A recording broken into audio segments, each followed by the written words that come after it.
We discussed this even 6 months ago, and we presented this to the network team. So, idea why we are here on this call, why we have assembled is very simple. We used to have Cisco. We are still having Cisco AnyConnect for VPN, right? Hey team, this is Carlos. Sorry for joining late. Okay, no problem, Carlos. Thank you for joining. So we have Cisco AnyConnect as our VPN utility to connect remotely to Zoetis network when you're working from home. Okay, we all use it every day. We moved from Cisco to Palo Alto, but still we're using Cisco, but we want to move to Palo Alto. What is the name for the Palo Alto VPN, Carrie? Prisma Access? Or Global Protect. Global Protect. Yeah. It is Palo Alto Global Protect. So we want to use that for our VPN. Now the question is, we need to integrate with our two-factor authentication, whether it is Mobile Pass or Mobile Pass Plus, right? So we can do that. I think you gave us a document explaining how to integrate and all that I shared with the network team already. In addition, we want to make the two-factor authentication OTP seamless to the end user. Right now, it's not seamless. What we do is when we bring up Cisco AnyConnect, we also bring up our Mobile Pass Orange icon. We type in our 4-digit PIN. It spits out 8-digit OTP, and we copy and paste into our Cisco VPN. Pop-up. Then it connects. So it is an additional step all of our users have to do every day. That we want to avoid copy and paste. We are kind of thinking what is the best way to integrate Mobile Pass Plus with Palo Alto Global Protect without burdening users with copy and paste, and how to seamlessly connect. So we wanted to get your thoughts with your experience with other users, and also to clarify any doubts that our network team has. We have a fair representation from our network team to clarify any questions you have. So I will stop here, and I'll give microphone to Jeff or Carrie to explain further what we are looking for. Carrie or Jeff, please go ahead. I'll go, and then Jeff can add on whatever I miss. So a couple of things. We're well the push notifications, and with the Momo Pass Plus, and we'll be testing that out. Carrie, can you speak up a little bit louder? Maybe it's my phone. Yeah, can you speak up a little bit louder? Thanks. Is this any better, or do I need to come better. off? Better now. It's better now. You can go ahead. Okay. So we're aware of the push notifications from Mobile Pass Plus, and we'll be testing that out here shortly. Besides that, we're wondering what your options are, and let me give you some historical background. Many of our users, including many of the administrative side in the IT department, and for that matter, management, came from Pfizer, and Pfizer was using FiberLink with integrated with RSA tokens, and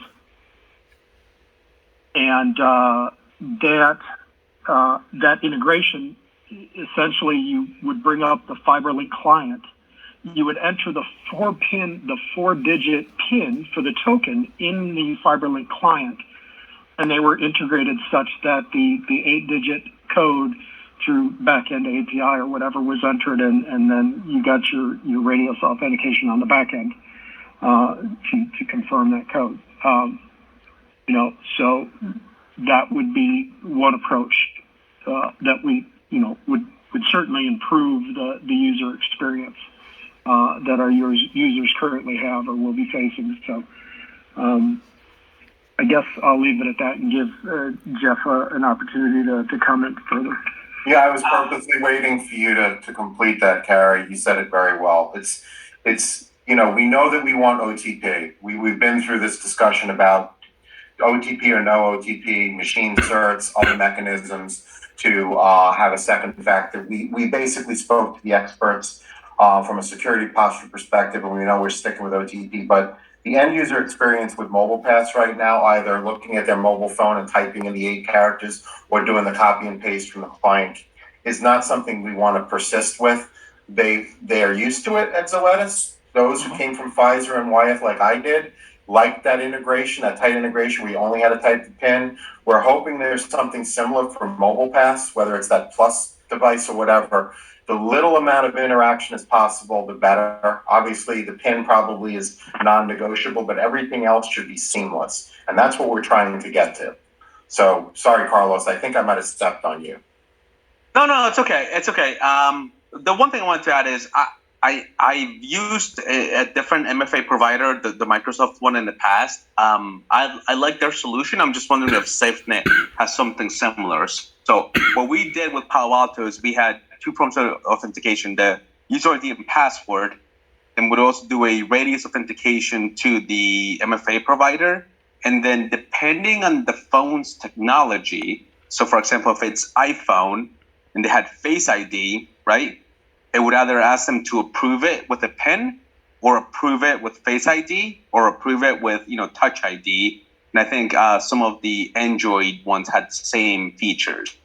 Just wonder if that's something that SafeNet, the Mobile Pass Plus had, because that was very nice for the end users, right? They type in their username and password, which their user typing in, and then they would just get a thing on their mobile phone that just said approve, and then they would go through the secondary authentication, which is for most of us hopefully Face ID or Touch ID, and then it was just very seamless integration. Everyone was very happy with it when we moved to it.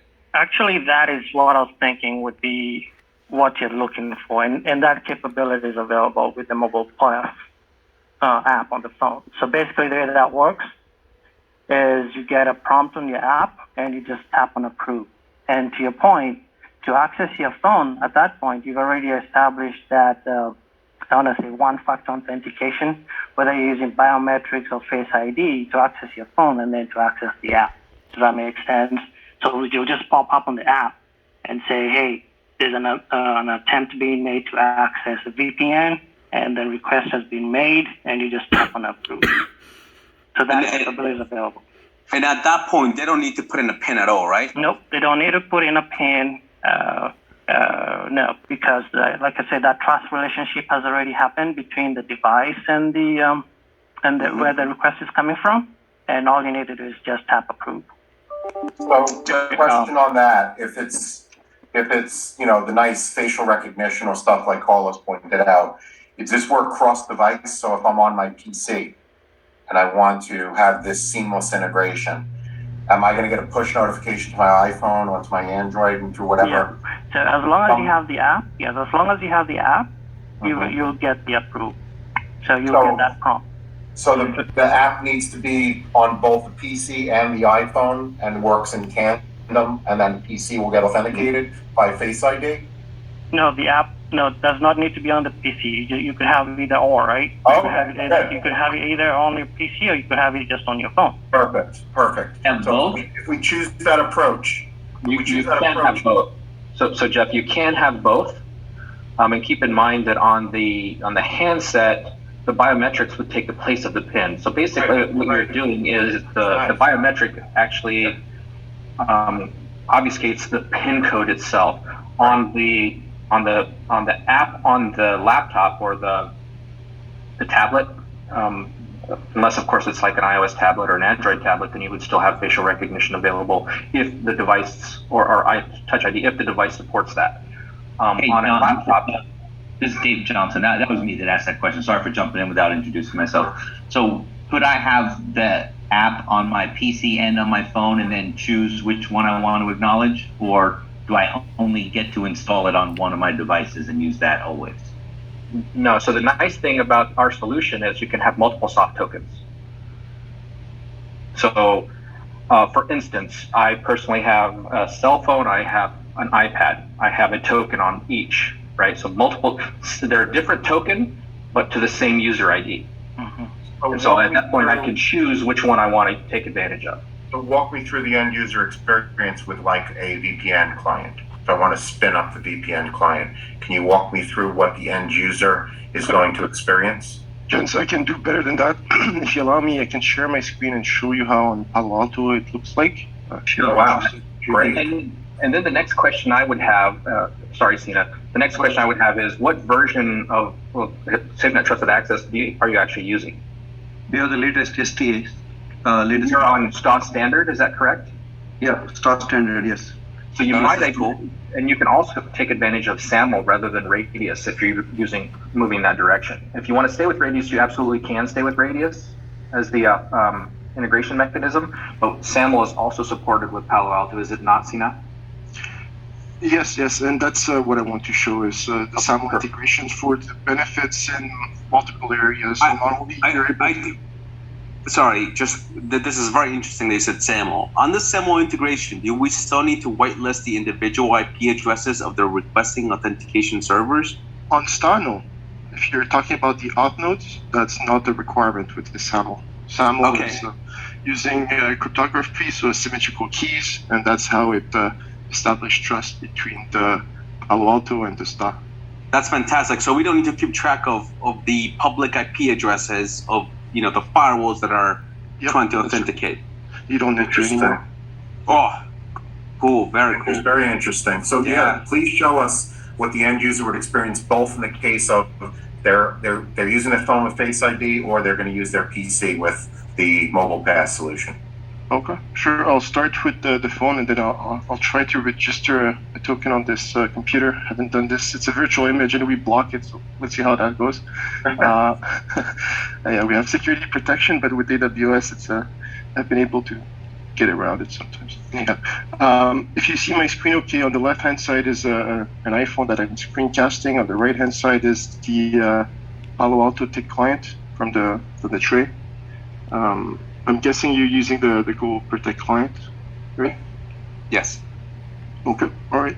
So you can have this on auto launch when you log in, but with SAML, what happens is Palo Alto has two options. Either you will use the default browser they've implemented, I think that's IE, or you can now specify which browser, the default browser on that machine can be picked. So that could help to start the SSO session across different apps if we were to configure it that way.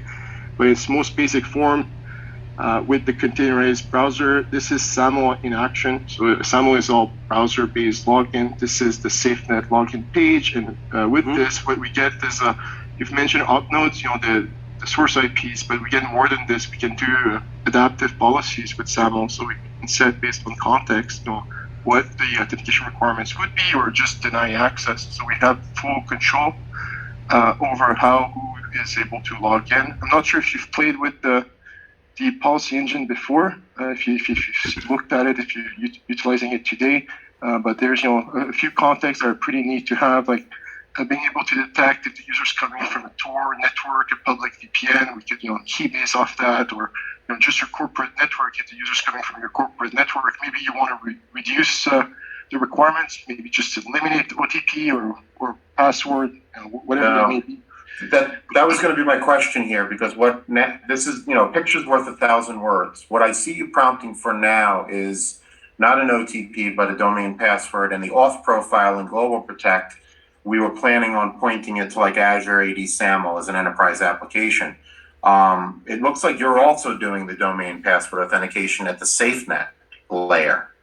Correct. Yeah, so with SAML, we can dictate what authentication requirements are needed for that application. If I just... Well, that's what's confusing me, because if we're going to go ahead and do domain authentication via SSO SAML for the Global Protect in an auth profile as one of the factors, it's going to be Global Protect that's going to be doing that at that first layer of authentication. Not. We don't want to do it twice, I guess, is what I'm saying. Oh, no. Of course, but no, what happens is with the SAML protocol, once you start federating it, it's the only source of validation. So you're not going to be doing LDAP or whatever else. If I show you the Palo Alto backend, what you do here is, on the portal and gateway, you're going to specify the authentication profile, and that's one profile. It'll be the SAML profile you have to pick. Well, we would never use just SAML to like an IDP, like Azure AD. We absolutely need OTP. Yeah, this is so our platform is an IDP that does both, right? It does a password-based and OTP-based. So if you look at the authentication record, this is the this is a bit bigger. This is the policy engine for our backend system, our identity provider, and you can see Palo Alto is one of the apps. I'm targeting all users, but it could be more specific. What I did is I set the requirements to be password once per session and OTP at every attempt. But I could change the behavior the way I'd like. So that it matches what my requirements are.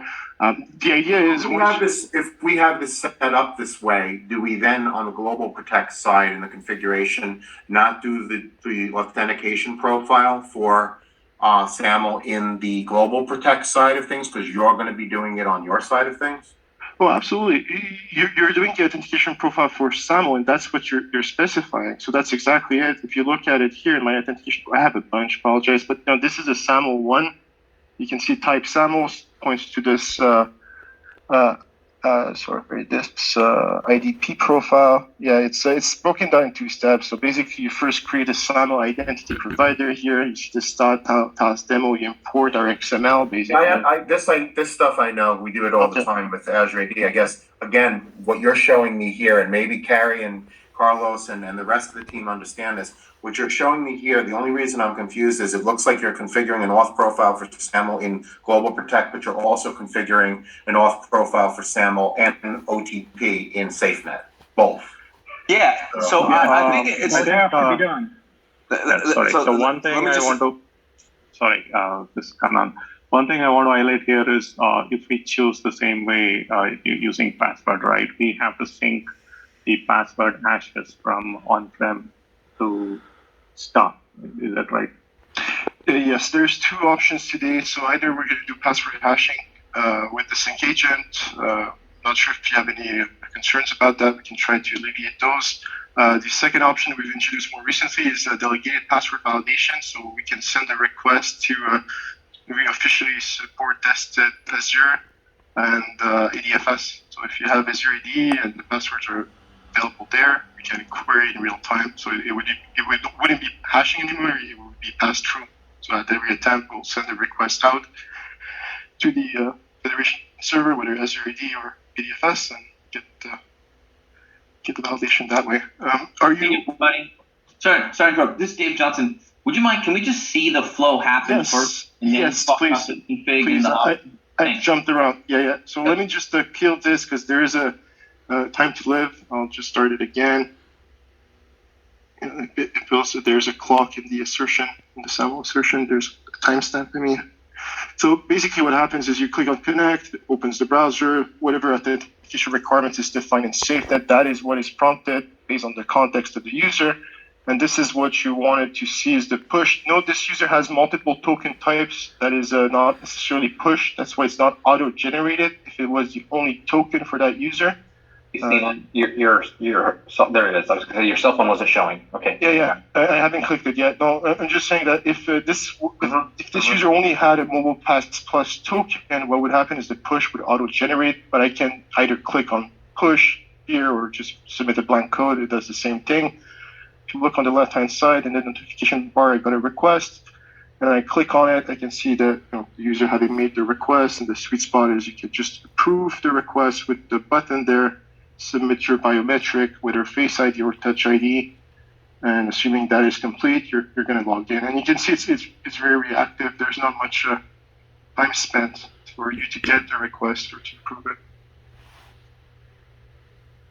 But by the way, if you're looking at my app, I have a ton of different tokens. So a user would normally have one card. It just so happened to be doing a lot of things with my app. Yeah, that's pretty much the user experience here. Sure if you have any questions. So if the phone fell in water and the rice was drying it out, what is the experience purely on the laptop? Oh yes, the laptop part. Yeah, I was going to ask the same. So 2 years back when we tested on the laptop, we had to put in the PIN to unlock it, which made sense from the security perspective. So I hope it's still the same.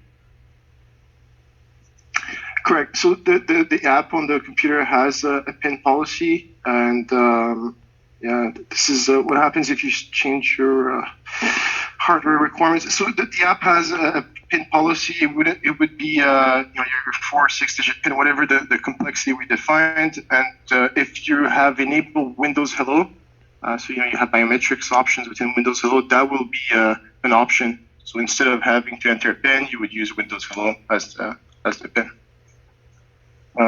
This token is probably no good anymore, so I'll just re-register another one. It's been a while. And you can see this okay, right? This Yeah, it's coming through fine. Okay, great. Let me just start this process. It's a good idea to show you how you register a token. I'll just log off the VPN. This makes things a bit slow on my end. All right, so what I'm doing here is, I have auto complete for that user. I'm going to use this flow, which is called inline enrollment. I'm not sure if you've seen this before, but it's a way to activate the tokens for the users. It works well for the first token, or even if you wanted to add additional tokens to that user. There's an option to enable that, and within the login page, at the bottom of every login page, there's an add additional authenticator option. The user could use that to, let's say, switch from a Mobile Pass 8 to the Plus themselves through this flow.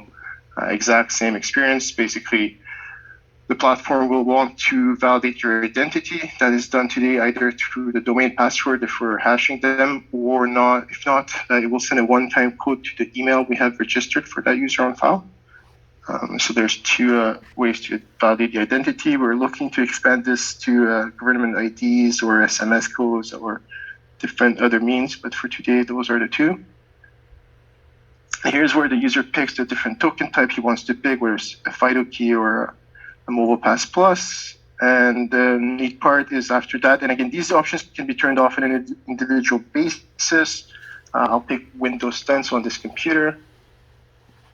It'll basically guide you to install the app from an exe, or if you want it, you can point it to the Microsoft Store. And then once you're done with the first step, you will click on the activate process, which will open the app.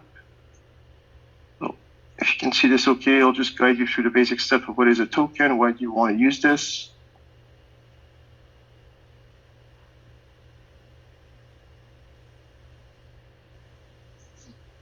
Obviously, on this computer, it's a VM in AWS, so I don't have biometrics, Windows Hello set up with it. But assuming I had that, after defining the PIN, this is where it will ask the user, do you want to use your Windows Hello as a PIN? So it's a really convenience factor. Your PIN still exists. You still need to remember a PIN, but you can, on your day-to-day use your biometrics. Say, on your phone, you had a smudgy finger a couple of times, it will give you the option to fall back to the character pins. You can, of course, set the complexity of that pin. If you wanted to make it alphanumeric, complex alphanumeric, or certain length, we can do that. And just to show you how it looks to authenticate, this will come on the phone. See, it's on here. And if we look at, oh, this is a different user. Apologies, I should have registered it to the same user. But if it was the same user, both my phone and the computer would have received the request. I'm just going to click on approve, and you can see I have to put my PIN. Of course, if you had Windows Hello enabled, that would be a Windows Hello instead. It sends a response back, and you're logged in.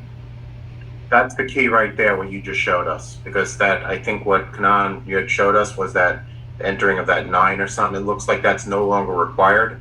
It's strictly, assuming there's no other biometrics on the PC, it's just entering the PIN. It's like Carrie described and what I've experienced at Pfizer and Wyeth, where the integration was tight. Of course, you had to enter the PIN. No copy, no paste of the 8 characters needed. This is great. Yeah, and the push OTP, that flow, approve and reject from the phone or the computer is, on the computer it's on Windows 10 today. We're looking to introduce that for macOS. So if you have a high user base of macOS, please let us know. That could help accelerate that movement.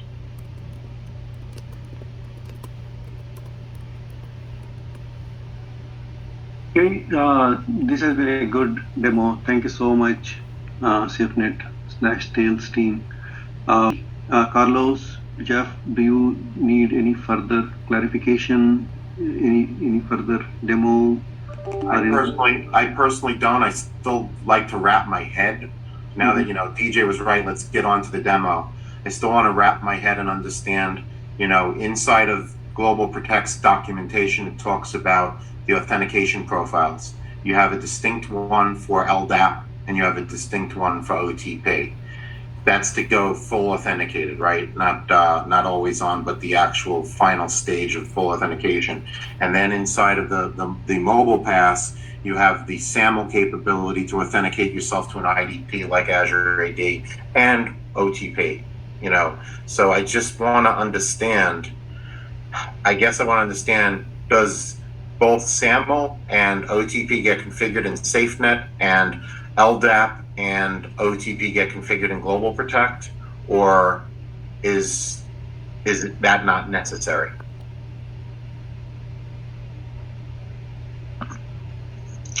So regarding the password, my understanding is I'll have to kind of review or test it. With SAML, once you turn it on, it's the only authentication method, authentication profile that will apply. But if you're really trying to not externally delegate the password validation, I'll have a look if that can be done, having two profiles. With Radius, that was a different story. SAML was a different beast on its own. Every vendor, unfortunately, will implement it slightly differently. Whether they keep some form of user database or user record locally or fully delegated to the identity provider, it's really up to them how they want to integrate that. And for Palo, from what I've seen, is once you turn it on, it's everything is on the IDP side. I don't think we can combine it with all that, but I'll try to see if we can do that natively rather than delegating it to us. Is there a reason why you would want it to be separate processes, Jeff? Like if we just do SAML and then we're sending. Take a look at Global Protect's documentation where they talk about the multiple auth profiles. Take a look at what's on the Palo Alto site. It's very straightforward on how you configure OTP and how you configure LDAP. Yeah, but I think let me bring this up to 20,000 feet. Tell me what the Palo Alto Global Protect profile looks like. Putting aside Mobile Pass for a second. Yeah, I think you can do both, right? But you could also just do SAML authentication that forwards to SafeNet, right? So you can have separate processes. You can do, certificate authentication, you can do LDAP authentication, and then you can do SAML authentication, and then whatever else, all stacked up on top of each other. Or you can do most of those, but I'm confused. I'm sorry. You're gonna have to forgive me. I haven't seen that, Carlos. I understand that you can put together a profile, but from what I've seen in the Global Protect, you don't get to select that authentication sequence. It's pick one. Right. And then it falls through. If one doesn't work, then it falls down to the next, and it falls down to the next. It's not a stack where you have to do all of them in that stack. No, at least can Mobile that's my experience. Can Mobile Pass do us a favor? If we want to ensure authentication via either LDAP or SAML, both are fine, single sign-on, okay? And make sure that OTP is present. In the scenario we're talking about with Mobile Pass and Global Protect, can you give us a recommended configuration for both Global Protect and Mobile Pass Plus? Is that something you can provide us with? Yeah, and the answer to that is very simple. Their recommendation is to use the modern authentication protocols such as SAML or OpenID Connect. Palo Alto doesn't support OpenID, so we'll stick with SAML.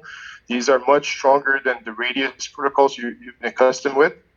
Now it comes to the question how we're going to do the password validation. The standard practice, what we recommend is just synchronizing your passwords with us. They're non-reversible. We can't do any harm with them per se. So we normally, our large customer base, the convenience route, we can introduce complexity, but the best practice is synchronize the password hashes, use SAML all the way, and be able to leverage your adaptive policies within SafeNet. That's what we would recommend. In terms of what you've brought up regarding that article with Palo, I'm happy to look at it. As I said, I have the environment set up. We have some contacts within Palo Alto. We're official partners with Palo Alto, joint integration guides with them.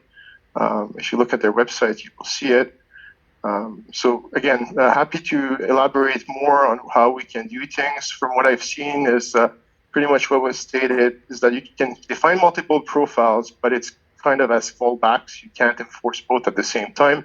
And again, SAML is a beast on its own, meaning that usually it takes precedence and takes over all other authentication methods within that application. So you don't typically combine SAML plus Radius or SAML plus LDAP. I haven't seen that for fairly. So by enabling anywhere. SAML, if the Mobile Pass mandates the use of OTP as well, during post-SAML authentication, post-SAML assertions for SSO, SafeNet's going to take the next step and ensure OTP is in use. No, it's the entire. SAML does the whole flow. So SAML does both LDAP, but both the password and the OTP. SAML is just the protocol to kind of exchange the token, the assertion. That's our experience. Most of our SAML is a simple SAML v2 assertion to Azure AD with the metadata and the XML, and there's no OTP involved. I wasn't aware that that's inserted into this authentication process. Okay, thank you. This is where we differ from Azure AD, and it's how we built the platform is the core three pillar is SSO,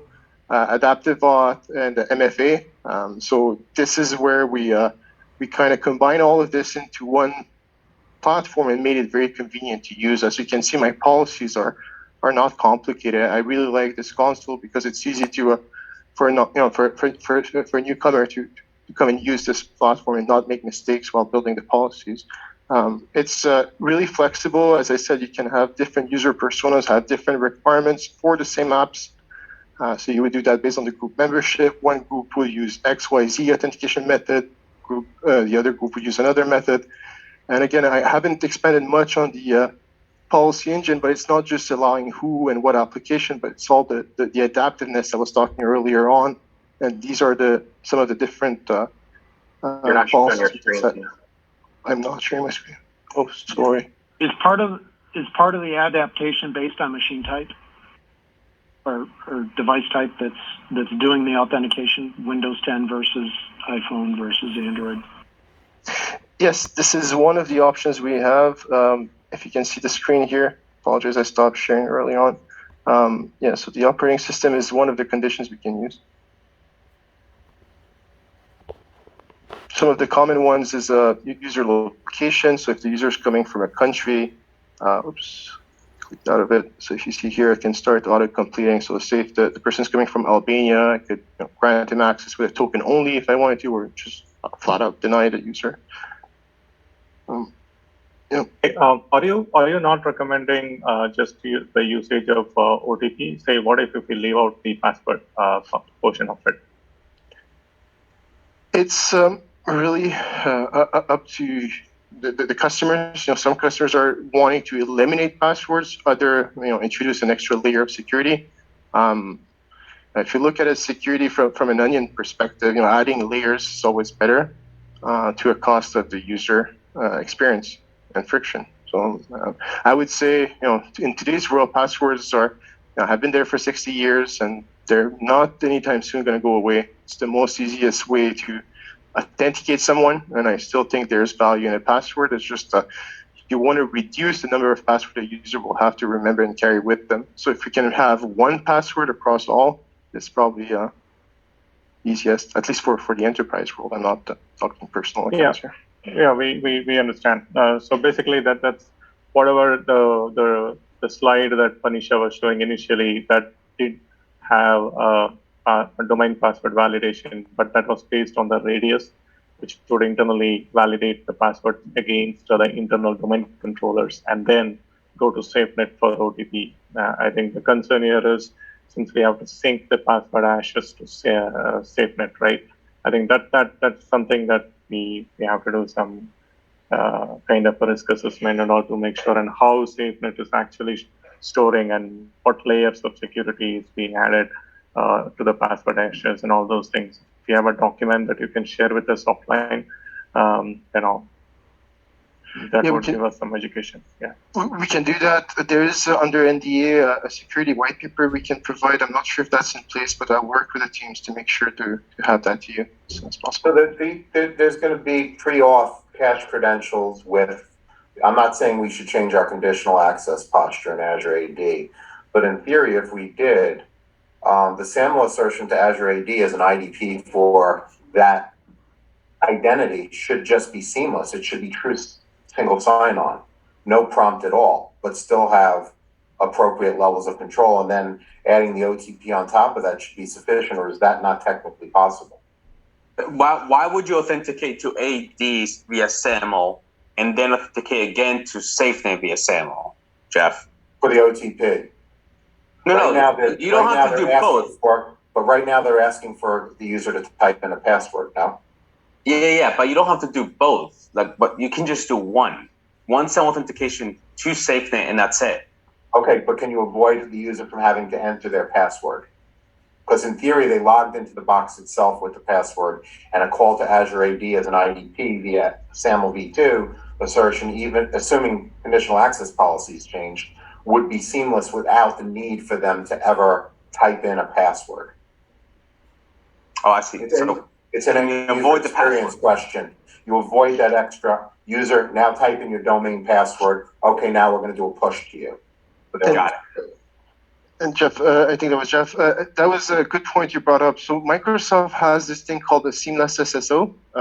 And under the hood, from what I understand or what I read some time ago, was it's Kerberos. So Windows Integrated Auth.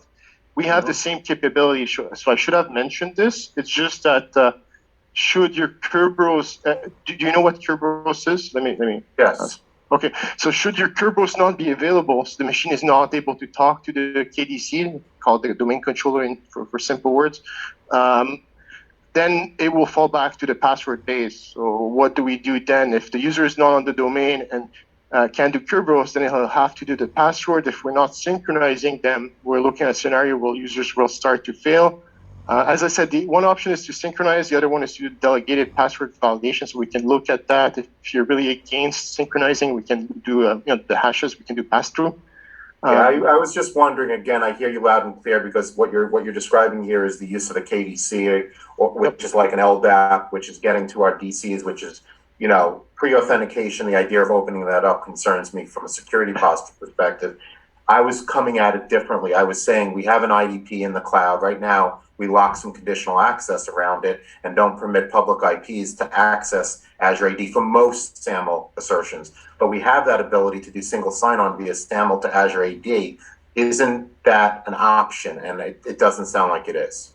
There's a lot of options. I could talk for hours of different things we can do. If we're talking for Azure, if you have a premium plan 1, which I expect you do if you're using conditional access in Azure, yeah, great. So what happens then is we can act as a grant type for Azure. So it's what Microsoft calls custom controls. If you're familiar with this, it's an OpenID integration. We can basically have Azure reach out to us to validate the identity of the user whenever Azure decides so. So it's very granular within the Azure conditional access. You say which users, which apps, in which conditions you will send a request out to SafeNet. This will do effectively what you're asking. The first form factor that the password is validated within Azure, and once that is successful, then Azure redirects it to us. Our policy engine will pick it up. Obviously, we won't put a password requirement in our policy, so we don't double prompt the user with the same method. Right. But we can do easily OTP and then send it back to Azure, which Azure in turn lets the user into the app. So there is this concept of IDP chaining, and that's possible with Azure. Again, we have relationships with Microsoft, and we work very closely. And you have to understand the reason for my doing this. We came on the call to say we don't like the user typing in an 8 character or doing copy paste. But what we're really talking about here, guys, is okay, we've solved that with the push. But what we've done is we've introduced the requirement for them to type in their password. Which is, it's the same. It's about how can we securely do as much seamless integration as possible. When we were at Wyeth and Pfizer, or right now with AnyConnect, we're not mandating the user type in their domain password, correct? The way it's being demoed to us today, they have to type in their domain password. Okay, but let me do this again then. I can take it off. Again, as I said, this is a policy in the engine that is up to you what you want. So let me do this we want again. 2 factors, guys. We still want the 2-factor, but 2-factor is something you know and something you have. The PIN is something you know. The something you have is your push token. So you're still 2-factor compliant with a PIN. You don't need a password is something you know. A PIN is something you know. You're duplicating the same factor twice. okay. And again, all right. you know, it is a very good question. I like this because this is where we can come up with a productive answer. We need to understand the capabilities. And again, this platform, well, how I see it is very malleable. We are able to eliminate